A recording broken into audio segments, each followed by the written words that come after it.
welcome to the K Club's video, which you very kindly agreed to be a part of. And a big welcome from the K Club and all its members. We'll be dead interested to hear how you and your company are doing and how you're developing.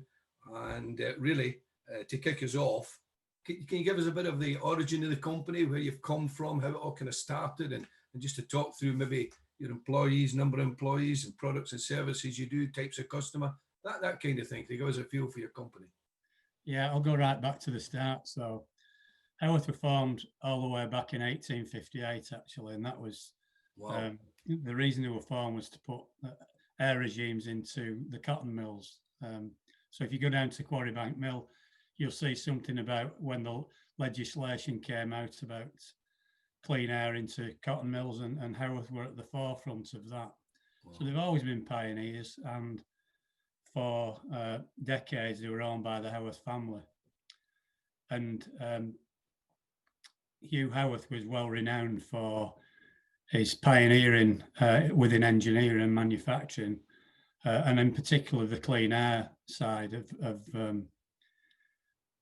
the business. So in the late 50s, early 60s, there was a guy up at Wrightington Hospital called Charnley, Professor Charnley, who was developing hip replacements.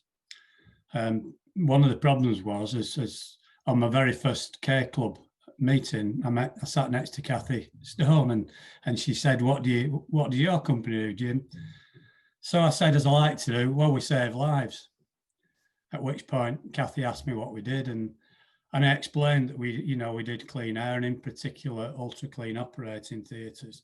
So in the early 60s, Charnley had approached Hugh Howorth to develop a clean environment, because he was finding out that he developed this hip replacement process, but people were dying because of infections in the wounds.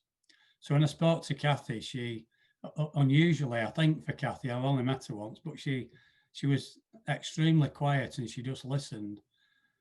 And she said, "Jim, I'm in private practice orthopedics," and she said, "When you go back to work, you tell your people they do save lives," because Kathy had lived in close proximity to Charnley when Charnley was actually developing the hip replacement operation.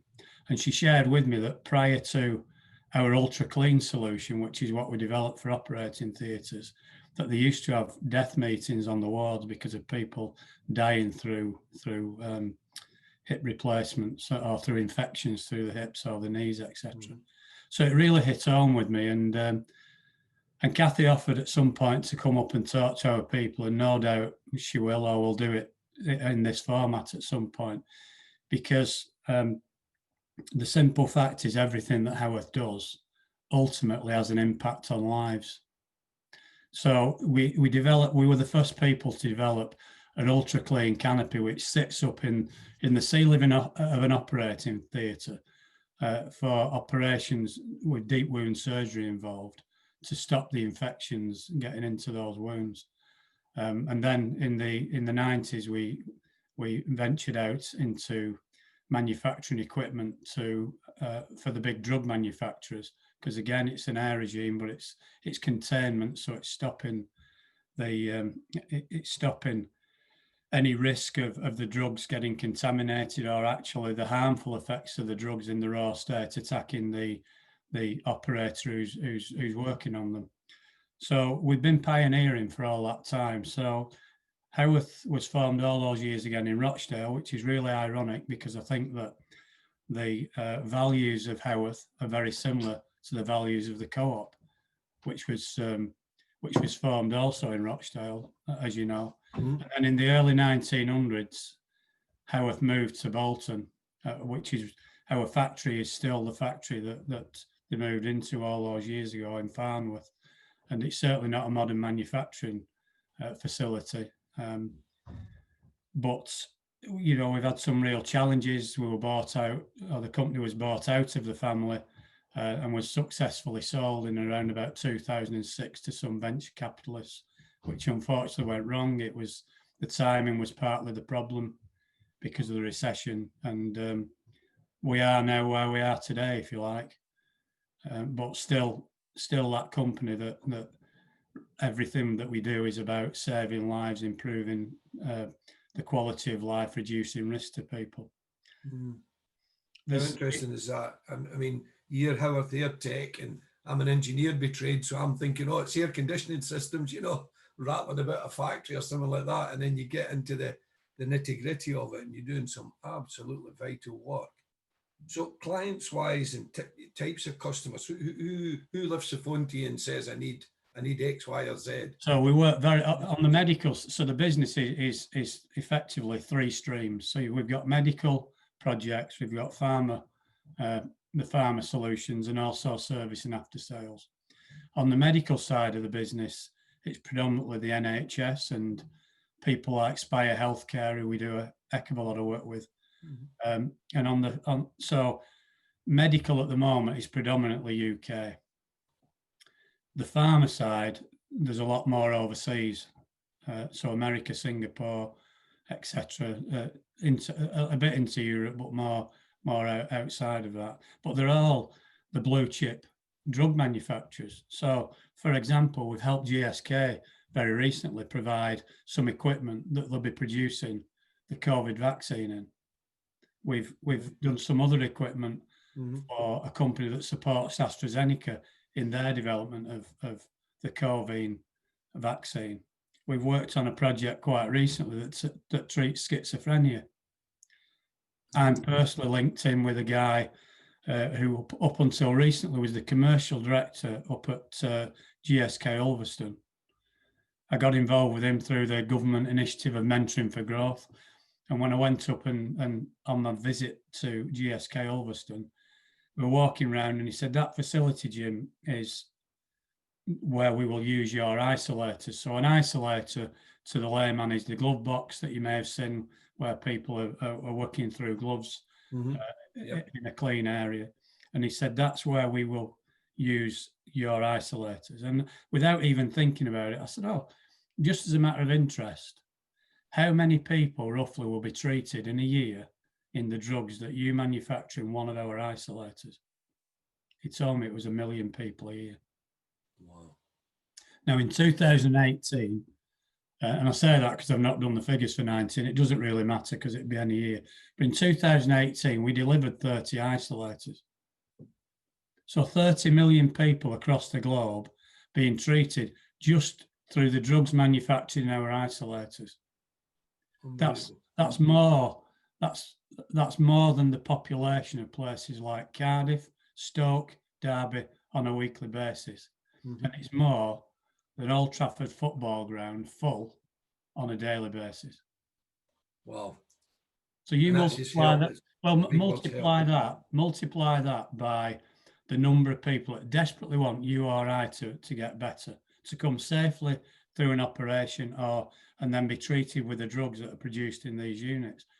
It's almost incomprehensible about how many people across this world are benefiting. We did a solution for one of the other GSK sites where they developed a gel. Some of these really, really clever scientists that out of some cleaning fluid, believe it or not, they developed a gel that could go on the umbilical cord of a newly born baby. Because in the developing world, many babies lose their lives through an infection that gets in through the umbilical cord. This one solution was saving 20,000 babies' lives a year. Wow. So I keep saying that, but it is, the stats are great, and it's all about, I mean, because of this COVID thing, you're watching a bit more television than usual, and I've been watching some of these programs where they're doing serious operations on people, taking all the blood out of the body and doing whatever they do to the heart and then joining it all. And when you think of that, none of that's worthwhile unless it's safe and it's clean and it's germ-free. Imagine doing all that with a team of people for a 15-hour operation. And then at the end of it, a disease gets in and kiboshes everything. So it is such a vital area. Yeah. So again, so I've talked to you there about the pharma side and what, just one example of what we're doing. If you go on to the medical side, just service alone at the last count, and it's probably gone up since then, but it was 1,500 operating theatres. That's 750,000 operations a year. Mhm. So, Jim Collins talks about when you become a leader, you no longer have a job. There's nobody in Howorth who has a job. Nobody. We have responsibilities, every single person. And at the start of 2019, I actually brought, and it's an insult to call them this, but I brought the receptionist and the two cleaners in, and the cleaners do way more than that, the hospitality and everything. Yeah. And I told the three of them they were the most important people in the business. Never ever go out and say, I'm just a cleaner, I'm just a receptionist, because everything you do saves lives. Those first impressions, when you go in and you smile at a client, they want to come back. While they're coming back, we can help these people get better. What a great ethos, and that's and very, very factual. What's your growth been like, Jim, over the last few years? Has it been a bumpy ride? Has it been a steady growth? Is it hard to put your finger on it? It's been actually in many ways a bumpy ride, but the one thing that when I joined Howorth, so if you look at my first 25 years was spent at British Aerospace. So I started as an apprentice, and the last thing, the last area I ran at British Aerospace was the high-tech tooling facility to produce the Eurofighter. And then I've been out into small businesses. So BAE gave me a fantastic training, but you know what? When I look back, it's almost like when you're learning to drive a car. You drive a car, you pass your test, and then you actually learn to drive. So I decided that all along I wanted to go and use some of this training to help small businesses, show them a different way of leading and managing people.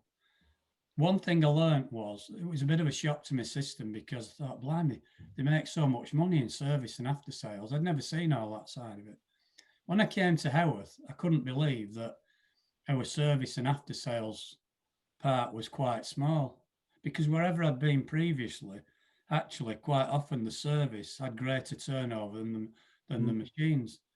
So one of the things that since I've been in role is we've driven the service and after sales business from £1 million turnover a year to £5 million turnover a year in a period of 5 years. Excellent.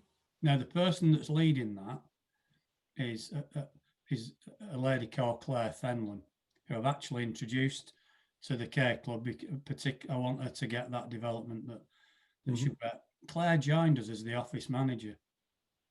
She's now the service and after sales director. Wow. We develop our people like nobody I know in the SME world, because one thing I do know is you cannot achieve anything unless you've got the best people with the right attitude.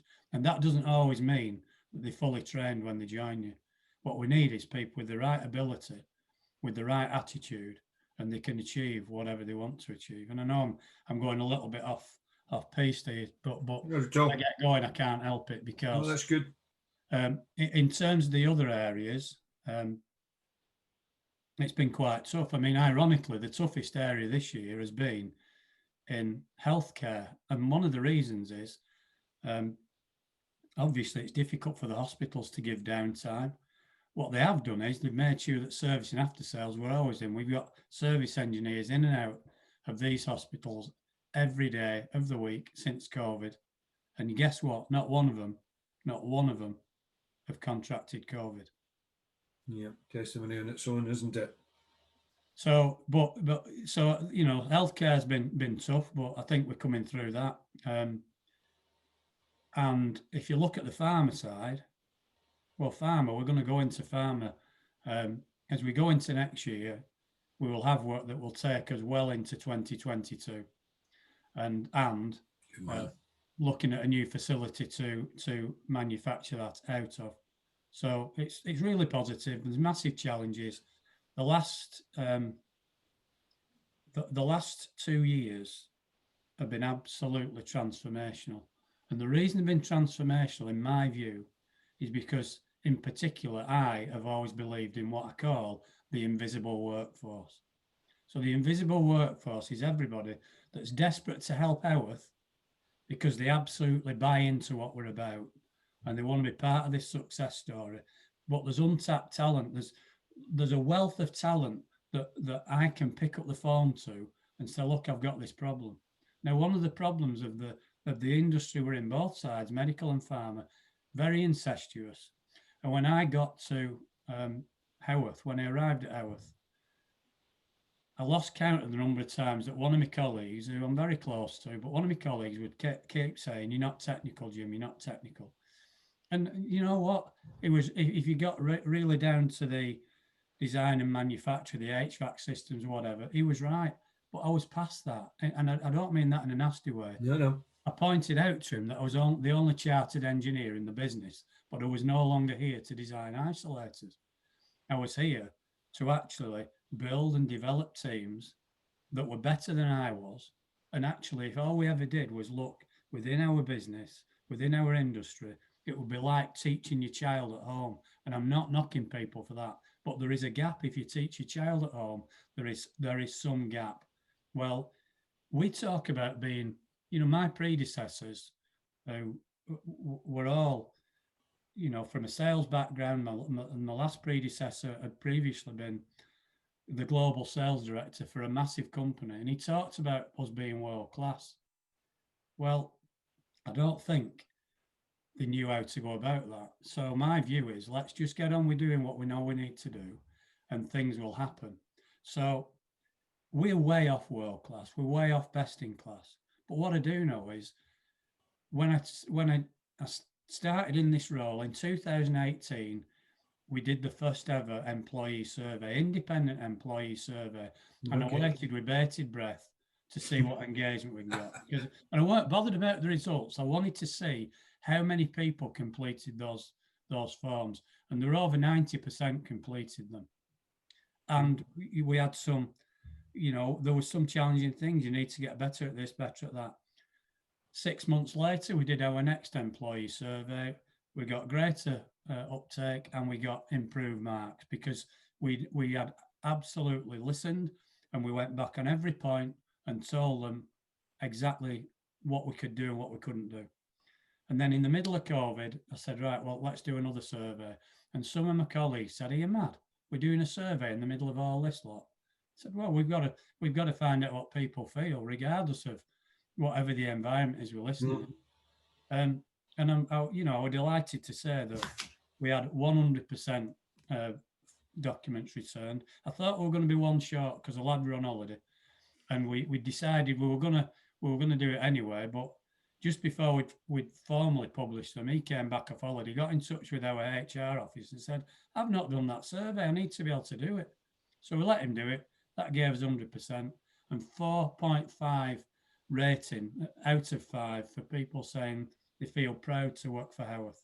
That is absolutely magnificent in my eyes, because there'll be other companies across the world that have done surveys and had 100% returns, but nobody can better that. Nobody can better 100% of your employees, your team, saying, I know that my voice counts. That's so vital. It's long time ago, I remember putting a little video out. God, it was years and years ago, and it was on the sense of, or on the subject of leaders remembering to take their troops with them. And I really believed that at the time. But I've since seen some examples, and you're giving a fabulous example of where you really need to do it. Managing by consensus. You're taking opinion and working on it and managing and leading the business because you're getting the opinions of, and you can work with that information and make a difference in the right direction. Yeah. And all those people, if you don't give them a voice, they're a wasted talent that you were talking about earlier on. It's that silent workforce, let them join in, for God's sake. Absolutely. And it's really interesting. I joined Howorth way back in 2008, and I knew that I joined as actually operations manager, which is effectively running production, and I was running the supply chain because I realised that certainly all the pharma side, we subcontract the fabrications to specialist fabricators. So I needed to engage them as my first department. But it was really interesting because I'd made this decision to leave BAE, and my plan was I'll do 3 years. I'll work myself out of a job by working with the operations team so they don't need me, and I'll move on somewhere else and there'll be a job somewhere. And I'd accepted another job, and I got intercepted about Howorth. So I went to Howorth, and within Howorth we've got a showroom which is effectively could be a full-blown operating theatre. Mm-hmm. I remember walking in and I looked at the ceiling and they explained what it did, and I just thought, wow, we save lives. I want to join this company. Mm-hmm. And that's where it all started. But so I took the job. First time in my life I'd given backward on a job because I don't like doing that.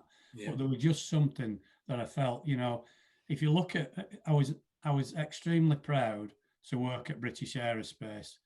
And my last role was over a department of 150, average age 28, and 90 odd % of them on further education.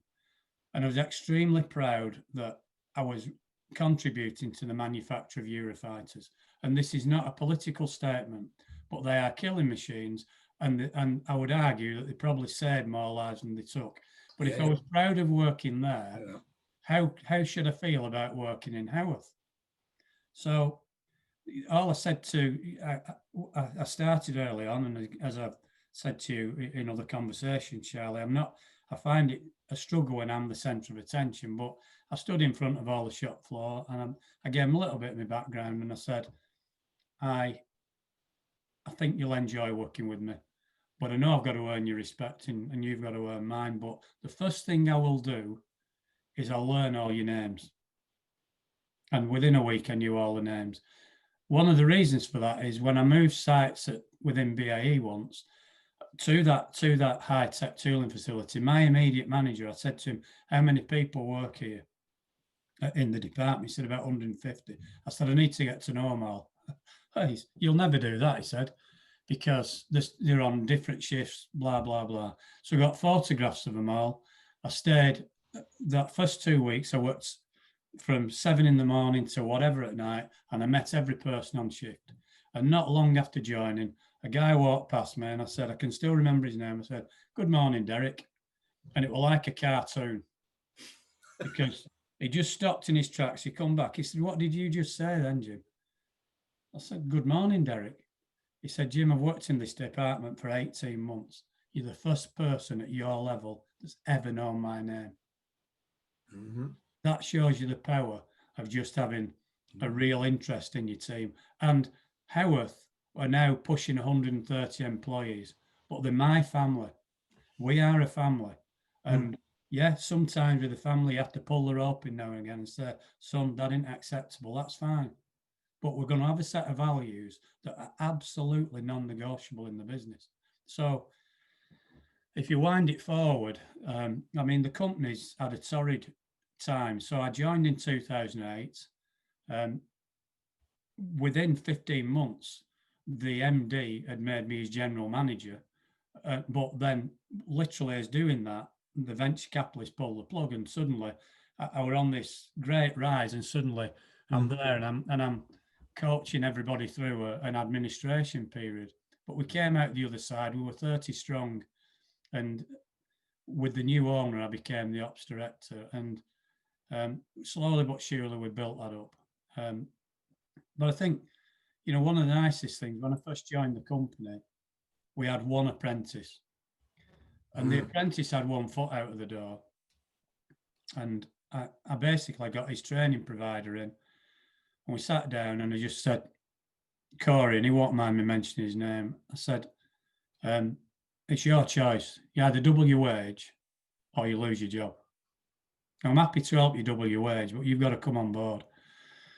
And to be fair, he'd been neglected. The guy that was supposedly looking after him simply wasn't. So he weren't even working for me. I put my arm around him and he was falling behind in college. So I said to him, why are you falling behind in college? Well, I haven't got time to do it. Well, why haven't you got time to do it? Well, I'm busy at night. I said, well, have you got a girlfriend? He said, yeah. I said, how often do you see her? Well, every night of the week. I said, does she love you? He said, yeah. I said, tell her you'll see her 3 times a week. And we work on a timetable. And to be fair, that lad, he turns 30 in January. He's the manager of our controls software team at 30. He's got his degree. On the back of him getting his degree, his wife went off and got a degree in nursing.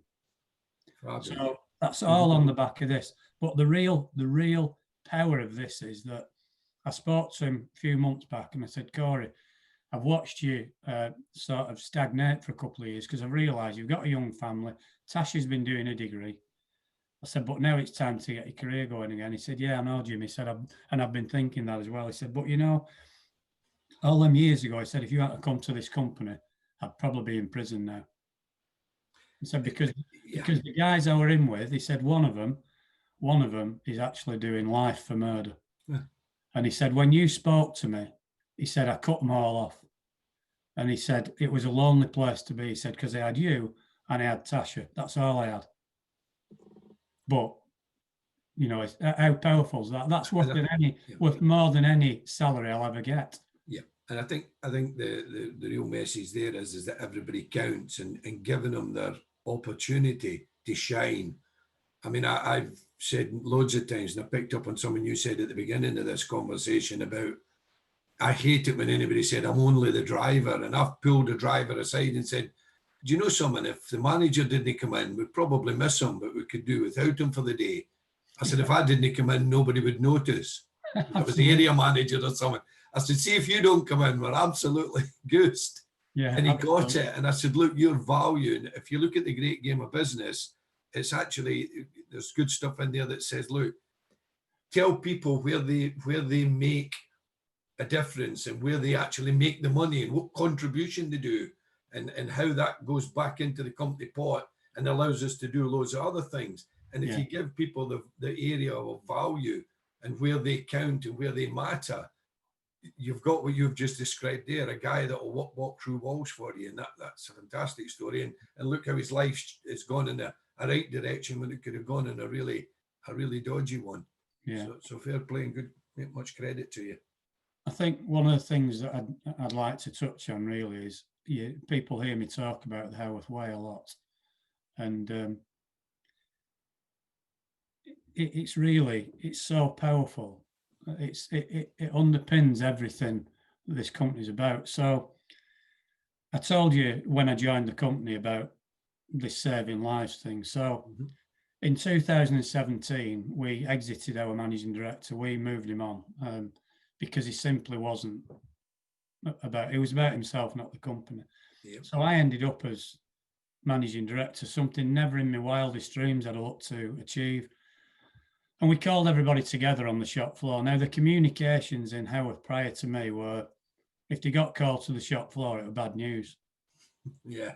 So everybody's there, and you know, and I'm with my fellow directors, and all of them more comfortable with speaking in a crowd than I was. But then it came to me to speak, and I'd got nothing prepared, but I just blurted out that I'd come, you know, all those years ago. And I came because we saved lives. So the next day I was doing one of my many factory walk rounds because I regularly walk the place to speak to people, check they're okay, look at the stress levels. And one of the guys, he's a guy that works on doing the fabrication of the X flows that sit up in the ceiling. And he stopped me, he said, Jim, you know what he said yesterday? I said, what? He said, about saving lives. I said, yeah. He said, well, he said, I've worked here 14 years, Jim. He said, I absolutely love my job. He said, my mates take the mickey out of me because I come in and day in, day out, I do the same job. He said, but I've got so much pride in getting it right.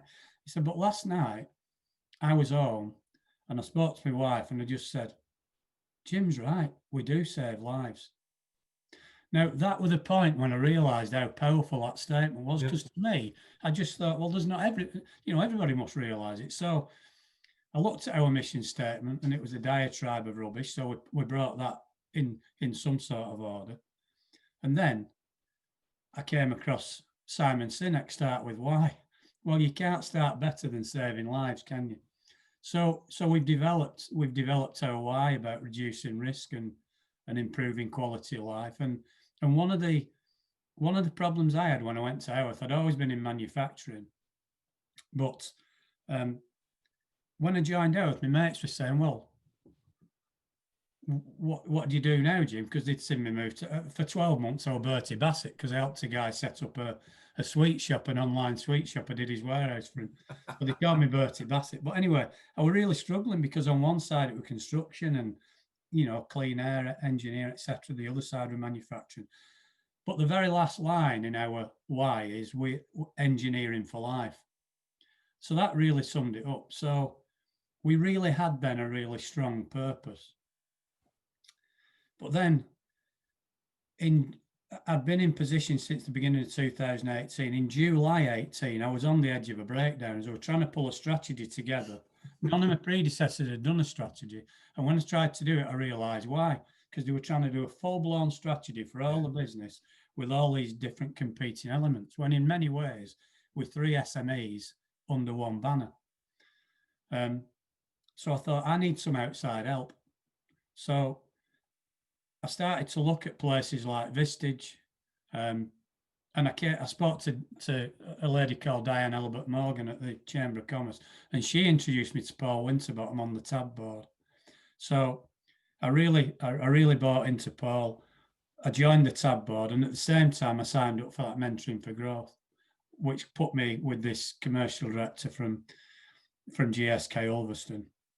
We also made a decision to bring a marketing manager into the business, a qualified marketeer, which we'd never had. Yeah, there's a difference between somebody playing at it and somebody knowing what they're doing. Absolutely. So we got to December 18, and Paul Winterbottom made me aware of Damien Hughes talking about the Barcelona way, which I know has been withdrawn, but nevertheless, we went down. I took Tom Ford, sales director, Adam Ainsley, FD. One Thursday evening, went to Manchester University, and we listened to the Barcelona way and how Barcelona had transformed the fortunes of the club by introducing the behaviours, etc. And it was just another one of them gold dust moments for me, because I came back the next day, I got all the managers together, I explained what we'd done, and they went away for a week, and they came back with their 3 behaviours that felt was right for Howorth.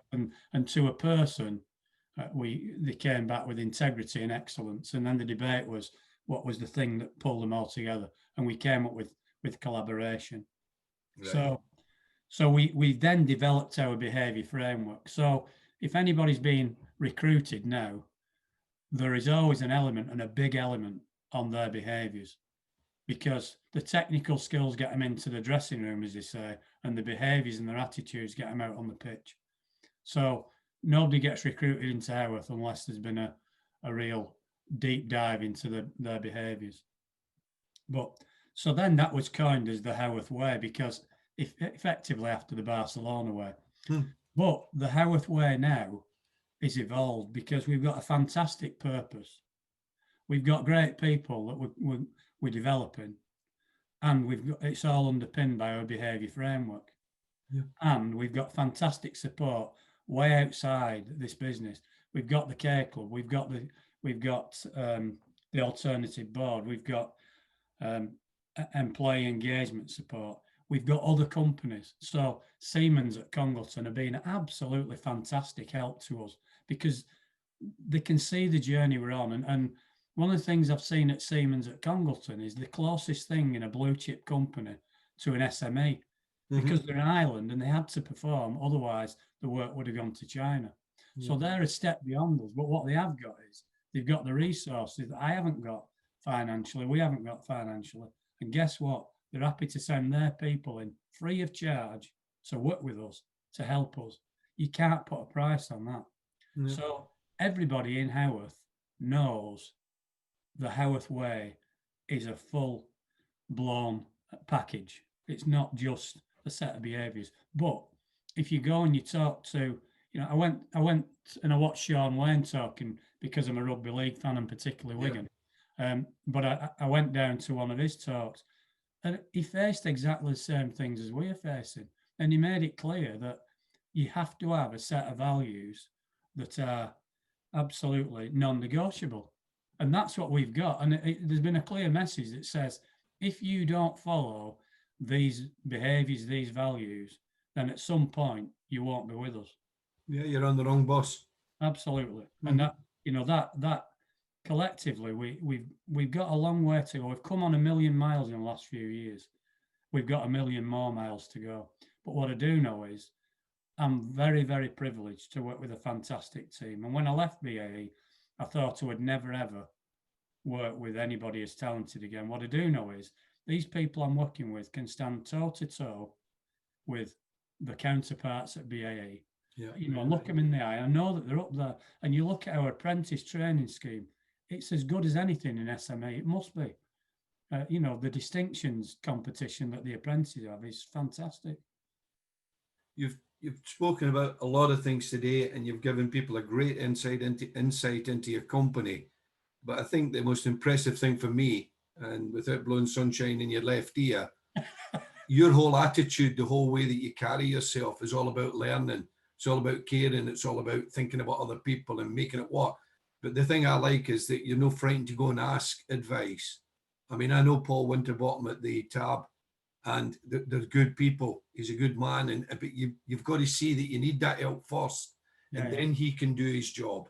And going and learning and taking your troops with you, your other directors with you, and sitting listening to people that have skinned in the 100 times, and so that you don't make the mistakes, and being humble enough to realize that you've still got a long way to go. How good is that?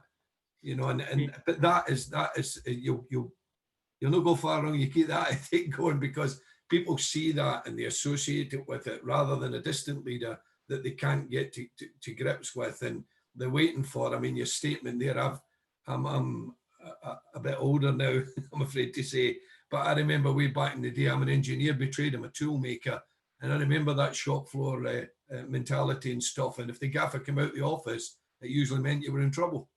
Yeah, I mean, it really was. I associated with that right away, just because that was the way it was viewed. There was no positivity. Well, I remember, you know, I also worked in that's where I served my trade, in the tool room at what was then Orca Sidley in the 70s. But I remember thinking, I'll never be a manager because I can't be like this. And as I developed through BAE, it was really interesting because I got moved onto a shift system, and the challenge was to double production within a Boeing production line. And the team was made up of everybody that people didn't want. But we doubled that production. We had a fantastic team.